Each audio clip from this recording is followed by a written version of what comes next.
Driverly.com, unlimited drama series. I'm the guy who fixes your Wi-Fi and gets cheated on by his wife's Fitbit.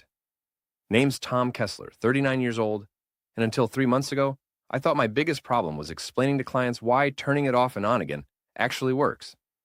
Turns out, some things can't be fixed that easy. My wife Julia came home last Tuesday with glitter in her hair. Not the kind you get from a kid's art project. The expensive stuff that catches light like tiny diamonds. When I asked about it, she laughed and said her sister Monica threw a surprise celebration at work. Monica. Julia's younger sister, 28 and proud of it, the kind of woman who calls herself an influencer because she posts gym selfies and gets free protein powder.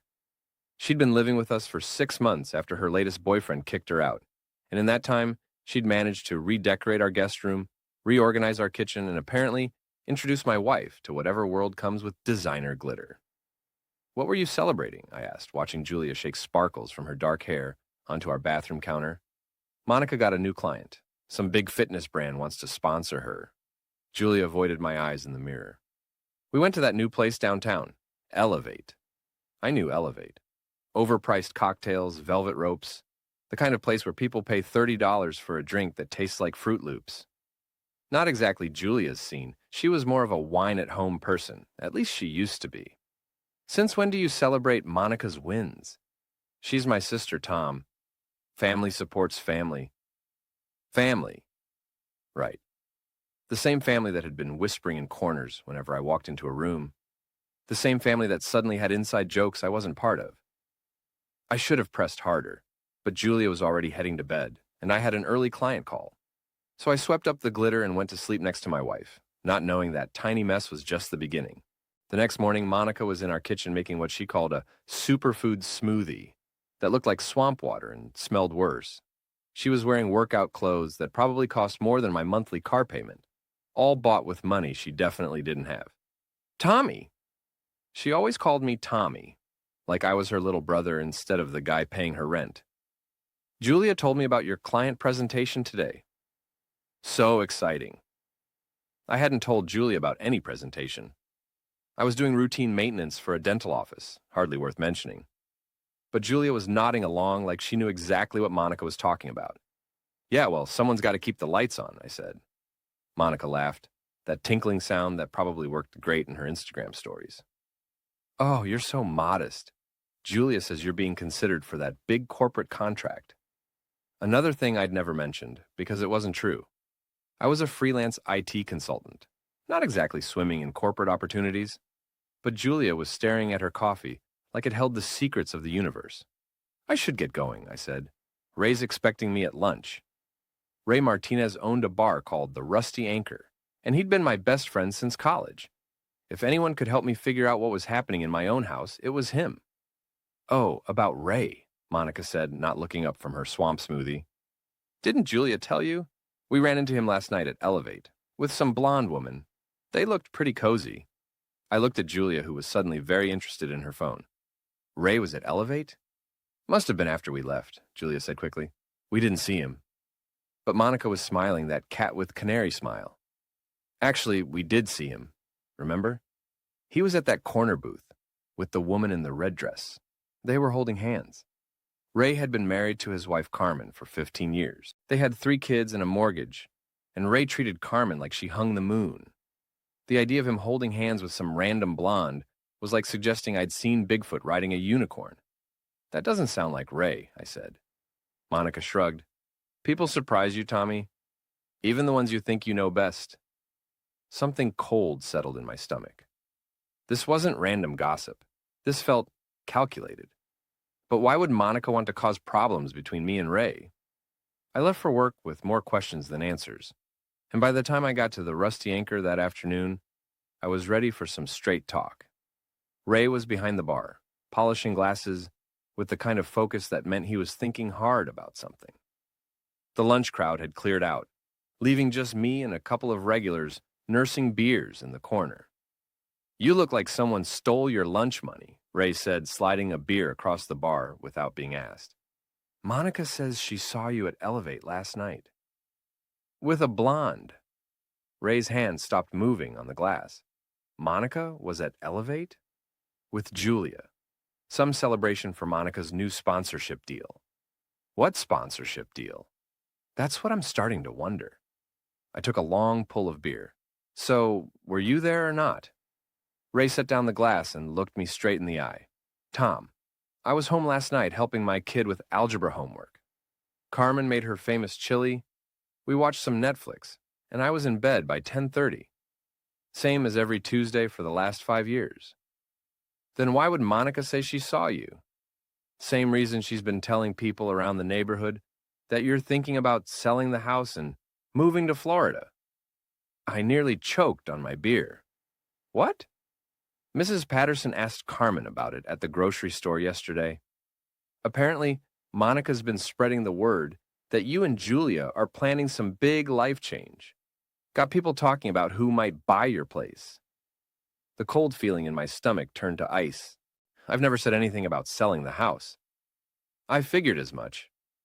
But Monica's got quite the story going. According to her, you're cashing out to start some big tech company down south. She's even got details about the business plan. I thought about Julia's strange behavior, the glitter, the lies about the presentation and corporate contract. Ray, I think something's going on with Julia and Monica. Something I'm not seeing. Ray came around the bar and sat on the stool next to me. Want some advice from a guy who's been married longer than you? Shoot. When women start coordinating stories, they're usually covering up something bigger than what you think you're looking for. Meaning? Meaning maybe the question isn't what Monica saw at Elevate. Maybe it's what she and Julia were really doing there. That night, I paid attention. Really paid attention. Not just the half listening I'd been doing while thinking about work or bills or the weird noise my car was making. Julia was on her phone more than usual, and she kept it face down on the table during dinner. Monica was unusually quiet, which for her was like a fire alarm going silent. Something was definitely wrong. How's the new sponsorship deal coming along? I asked Monica while we were cleaning up. Oh, lots of details to work out, contracts and stuff. What company is it again? She paused just a beat too long. FitLife. They're new, really exclusive. I made a mental note to look up FitLife later. And they found you how? Through my Instagram, I've got great engagement numbers. Monica had maybe 3,000 followers, half of whom seemed to be bots based on their comments. Hardly the kind of numbers that attracted major sponsorships. But I just nodded and kept washing dishes. Later, after Monica had gone to bed and Julia was in the shower, I did something I'd never done before. I looked up FitLife.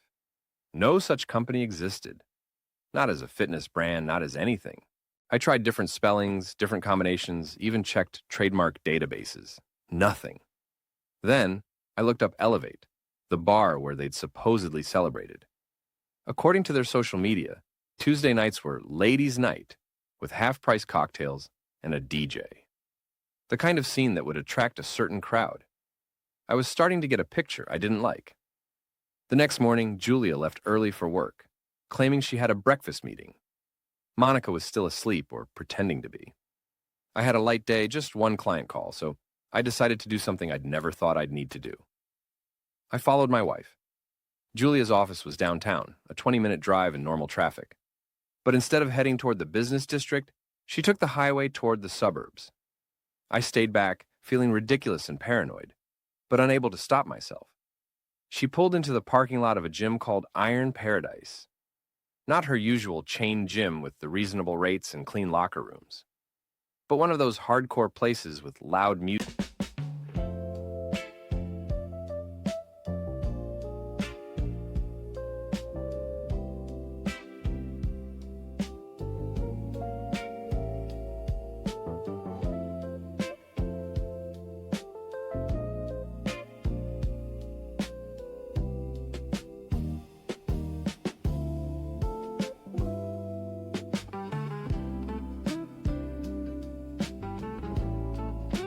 Music and chalk dust, and guys who grunted like they were moving mountains.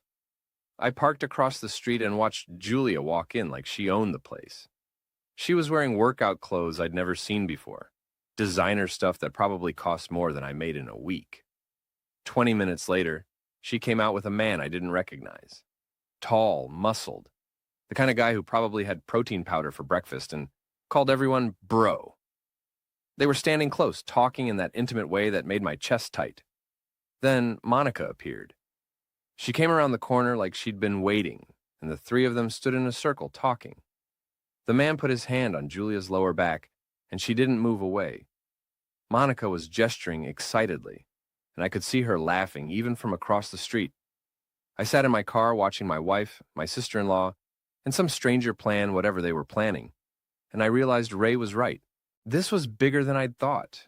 The man was Dwayne Harper, and it took me about 10 minutes of internet searching to find out everything I needed to know about him. Personal trainer, fitness influencer with actual followers, and according to his very public Instagram account, single and looking. His posts were exactly what you'd expect. Shirtless gym selfies, motivational quotes about grinding and hustling, and videos of him training clients who all seemed to be attractive women in expensive workout gear. What I hadn't expected was finding Julia in the background of several photos, clearly recognizable despite Dwayne's attempts to crop faces out. In one video from 2 weeks ago, I could hear her laugh in the background while Dwayne demonstrated something called a hip thrust. I felt sick, but it was Monica's involvement that really confused me. Why would she help Julia cheat? What did she get out of it?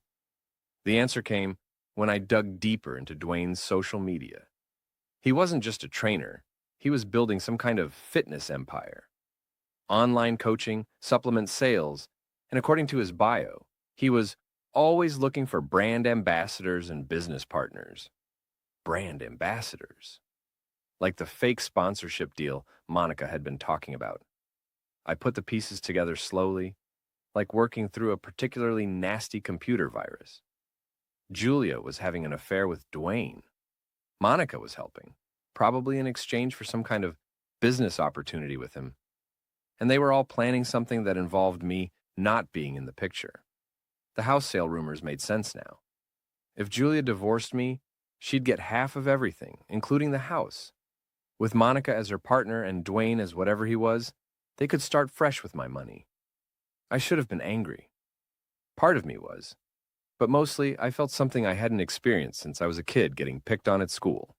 That cold, calculating feeling that comes right before you decide to fight back.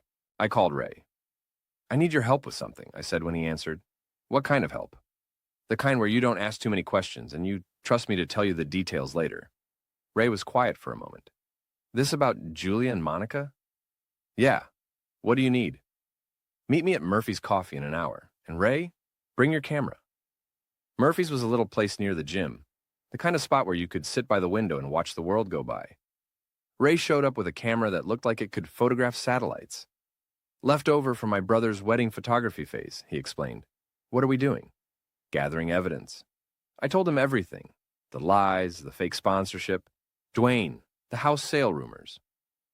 Ray listened without interrupting, occasionally nodding like pieces were falling into place for him too. "So what's the plan?" he asked when I finished. "First, we document everything. Then we figure out exactly what they're planning. Then, we make sure it doesn't work. And after that?" I thought about Julia laughing in the background of Dwayne's video, about Monica spreading lies around the neighborhood, about the two of them treating me like I was too stupid to notice what was happening in my own life. After that, we make sure everyone knows exactly who they really are. We spent the rest of the week building a case that would make a private investigator proud. Ray turned out to have a talent for surveillance, probably from all those years managing a bar and watching for trouble. We followed Julia to 3 more training sessions with Dwayne, each one ending with the two of them going to lunch at increasingly intimate restaurants. We documented Monica's meetings with Dwayne, including one where he handed her what looked like a contract. But the real breakthrough came when Ray struck up a conversation with Tasha Williams, Dwayne's actual girlfriend. She was a nurse at the local hospital, and according to her, she and Dwayne had been together for 2 years and were talking about moving in together. She had no idea about Julia. "This guy's running a full-scale operation," Ray said after talking to Tasha. "Multiple women, probably multiple business schemes. Your wife and Monica aren't the masterminds here. They're marks." That should have made me feel better, but it didn't. Julia was still my wife, and she was still betraying me. Monica was still living in my house, while planning to help destroy my marriage. The fact that they were being played too didn't change what they were doing to me. It was time to act. The confrontation happened on a Thursday night. I'd spent the day preparing, making copies of photos, printing out social media posts, organizing everything into a neat folder that told the whole story. Julia came home late, claiming she'd been at a work dinner. Monica was in the living room, posting gym selfies that I now knew were taken at Iron Paradise during her meetings with Dwayne. "We need to talk," I said, sitting down across from both of them. She just gave me a massage! That's it! Remember, I won't be a fool! Watch more on Grammarly.com. Julia looked up from her phone. "About what?" I opened the folder and spread the photos across the coffee table like a poker player revealing a royal flush. Julia's face went white. Monica's mouth fell open. "About Fit Life, which doesn't exist. About your breakfast meetings at Iron Paradise. About Dwayne Harper and his girlfriend Tasha, who's going to be very interested to see these photos." Julia started to say something, but I held up my hand. "I'm not done. Monica, about the house sale rumors you've been spreading. About the business partnership you think you're getting with Dwayne. About the fact that you've been helping my wife cheat on me while living in my house and eating my food." Monica found her voice first. "Tommy, you don't understand. This isn't what it looks like." "Really? Because it looks like you two have been planning to destroy my marriage so you can run off with some musclehead and his pyramid scheme business plan." Julia was staring at the photos like they might disappear if she looked hard enough. "Tom, I can explain." "I'm sure you can. You're both very creative. But here's the thing. I already know the whole story. I know about the fake sponsorship deal. I know about the training sessions that aren't training sessions. I know about the business plan that involves my house and my money." I stood up and walked to the window, looking out at the neighborhood where Monica had been spreading her lies. "What I want to know is what you thought was going to happen next. Did you think I'd just go along with selling the house? Did you think I wouldn't notice when half my money disappeared? Or were you planning to divorce me first and take what you could get?" Julia finally looked up. "It's not about the money." "No? Then what's it about? Love?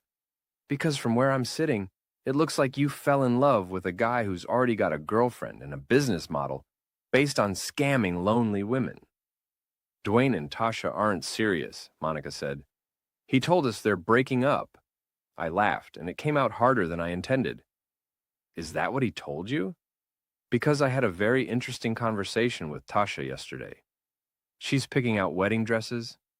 The silence that followed was the loudest thing I'd ever heard. Julia broke first. "Tom, I never meant for this to happen. It started as training, and then we became friends, and then you decided to lie to me every day for 3 months while planning to steal half my life. It wasn't like that." "Then what was it like, Julia? Help me understand how this was somehow innocent." She couldn't answer because there wasn't an answer that made sense. Monica tried to jump in with some story about how they were trying to help me by getting me interested in fitness. But it was so ridiculous that even she gave up halfway through. I let them sit with the silence for a while, then picked up the photos. "Here's what's going to happen. Monica, you're going to pack your things and be out of my house by Sunday. Julia, you're going to decide whether you want to be married to me or not, but you're going to make that decision based on reality, not whatever fantasy Dwayne's been selling you." "And if I choose him?" Julia asked quietly. "Then you choose him. But you don't get to choose him and half my assets. You don't get to choose him and keep living in my house. You don't get to choose him and pretend this is all my fault for not being exciting enough." I walked toward the door, then turned back. "Oh, and ladies, I'm having dinner with Tasha tomorrow night. She's very interested to hear about Dwayne's business expansion plans." I left them sitting there with the photos scattered between them like evidence at a crime scene. The next evening, Ray and I met Tasha at a quiet restaurant across town. She was exactly what I'd expected from talking to her on the phone: direct, no nonsense, and absolutely furious when she saw the evidence of what Dwayne had been doing. 2 years, she said, flipping through the photos. We've been together for 2 years, and he's been running this whole operation behind my back. Did you know about the business plan? Ray asked. What business plan? Dwayne works at the gym and does some online coaching. He's always talking about expanding, but I thought he meant getting more clients, not recruiting married women to fund some fitness empire. She looked at the photo of Julia and Dwayne at lunch, holding hands across the table. She's pretty, Tasha said. Is she rich? Rich enough, I said. At least she would be after a divorce. Tasha nodded like pieces were falling into place. That explains the questions about my finances. He's been asking about my savings, my credit score, whether I'd be interested in investing in a business opportunity. What did you tell him? That I'm a nurse, not a venture capitalist. I've got student loans and a car payment, not investment money. She closed the folder and looked at me directly. What do you want to do about this? I want everyone to know exactly who they're dealing with. Tasha smiled, and it wasn't a nice smile. I can work with that. The plan we came up with was simple, elegant, and completely legal. Tasha would confront Dwayne publicly, at the gym, during his busiest training session. Ray would be there with his camera, documenting everything for social media. I would make sure Julia and Monica were there to see their business partner's empire crumble in real time. It was scheduled for Saturday morning, Iron Paradise's peak time. I spent Friday evening watching Julia and Monica whisper in corners and make hushed phone calls. They knew something was coming, but they didn't know what. Monica had started packing, but slowly, like she was hoping the situation would resolve itself before she had to leave. Julia tried to talk to me twice, but I wasn't ready for that conversation yet. I needed to see how this played out first. Saturday morning arrived gray and drizzly, the kind of weather that made everything feel ominous. I got to Iron Paradise early and positioned myself where I could see the main workout area, but stay out of the way. Ray was across the room, camera ready, but disguised as just another gym member. Tasha was in the parking lot waiting for my text. At exactly 10 o'clock, Julia and Monica walked in. They were dressed in their expensive workout gear, looking like they owned the place. Dwayne spotted them immediately and came over with that confident smile I'd seen in all his photos. I watched him hug Julia, a little too long and a little too close for a trainer greeting a client. Monica was bouncing with excitement, probably thinking about her fake sponsorship deal. They started what looked like a normal training session, but I could see Dwayne was distracted, checking his phone and glancing toward the door. He was expecting someone. At 10:15, I sent the text to Tasha. Now. She walked into the gym like she owned it, which in a way she did. 2 years of relationship gave her certain rights, and she was about to exercise all of them. Dwayne, she called out, loud enough for half the gym to hear. We need to talk. Dwayne's face went through about 5 different expressions in 2 seconds. Confusion, recognition, panic, and finally, a fake smile that didn't fool anyone. Tasha, baby, I'm with a client right now. Yes, I can see that. Tasha walked over to where Julia was standing with a dumbbell, looking like she wanted to disappear. Is this the client you've been having lunch dates with? The gym got very quiet very fast. Even the music seemed to dim. I don't know what you're talking about, Dwayne said, but his voice cracked on the last word. Tasha pulled out her phone and started reading. Bella Vista Restaurant Tuesday. Antonio's Wednesday.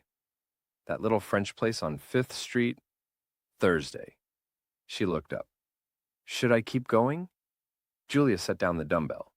Who is this? I'm his girlfriend, Tasha said. Who are you? The silence stretched until Monica, bless her heart, tried to salvage the situation. There's been a misunderstanding. Dwayne is helping us with a business opportunity. What business opportunity? Tasha asked. Monica looked at Dwayne, waiting for him to explain. Dwayne looked like he was trying to solve calculus in his head while someone was hitting him with a stick. The fitness empire, Monica said finally. The sponsorship deals and online coaching expansion. Tasha laughed, and it wasn't a happy sound.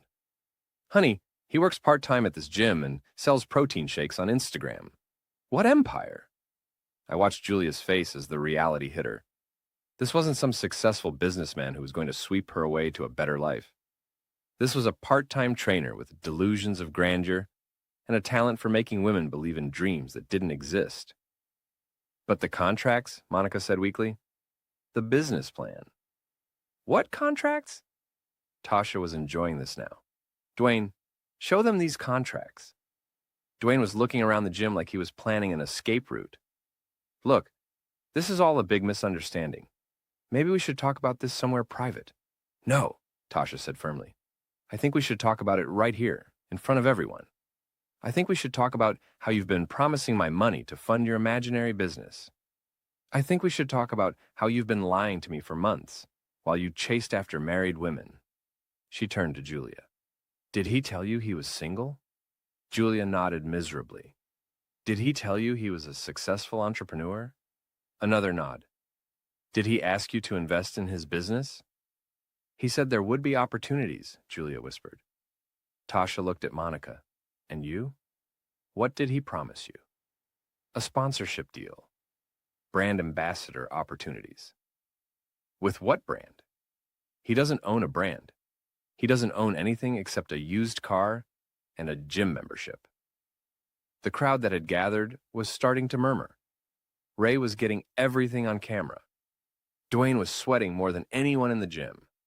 This is crazy, Dwayne said, trying to regain control. Tasha, you're embarrassing yourself. I'm embarrassing myself? Tasha's voice went up an octave. I'm not the one who's been running a romance scam on married women. She pulled out a folder. I'd given her copies of all the photos Ray and I had taken. She spread them out on the nearest bench for everyone to see. Here's your successful businessman, she announced to the gym. Here he is having intimate lunches with someone else's wife. Here he is making promises he can't keep to women he's lying to. Julia was crying now. Monica was staring at the photos like they were written in a foreign language. Dwayne was backing toward the exit.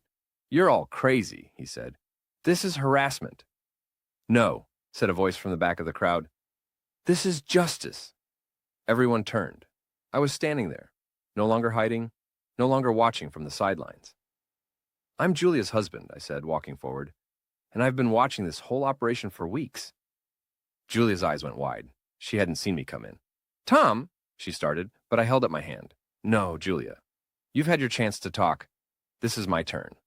I looked around the gym at all the faces watching this drama unfold. 3 months ago, I thought I had a marriage. Turns out, I had a business arrangement I didn't know I was part of. My wife and her sister were planning to cash out my life to fund a fantasy that this man sold them. I gestured to Dwayne, who was still edging toward the door. But here's the thing about fantasies. They only work if everyone believes in them. And now, everyone knows the truth. I turned to Julia. You want to choose him? Choose him. But choose the real him, not the version he sold you. Choose a part-time trainer who lives with his girlfriend and has no money, no business, and no plan, except to take advantage of women who are looking for something their real lives don't give them. Julia was sobbing now, and I almost felt sorry for her. Almost.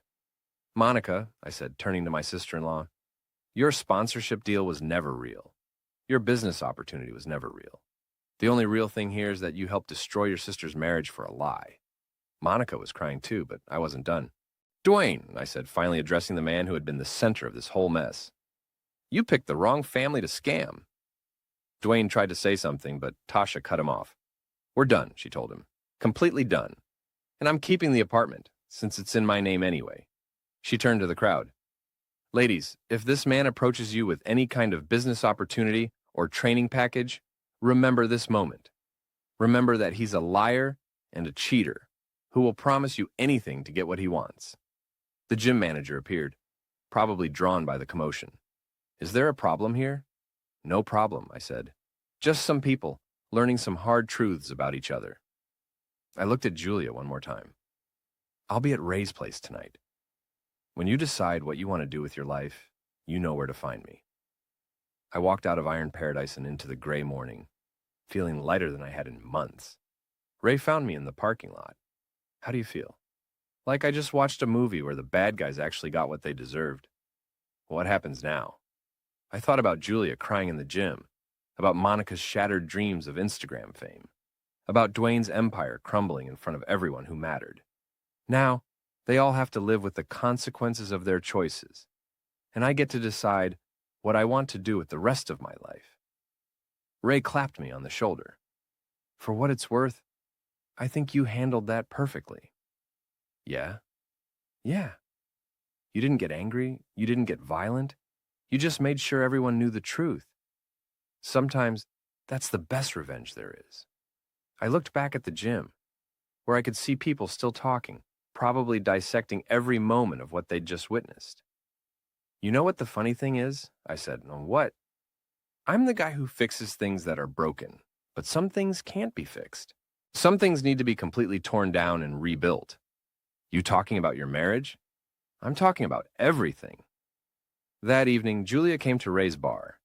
She looked exhausted, like she'd been crying for hours, which she probably had. Can we talk? She asked. I was sitting at,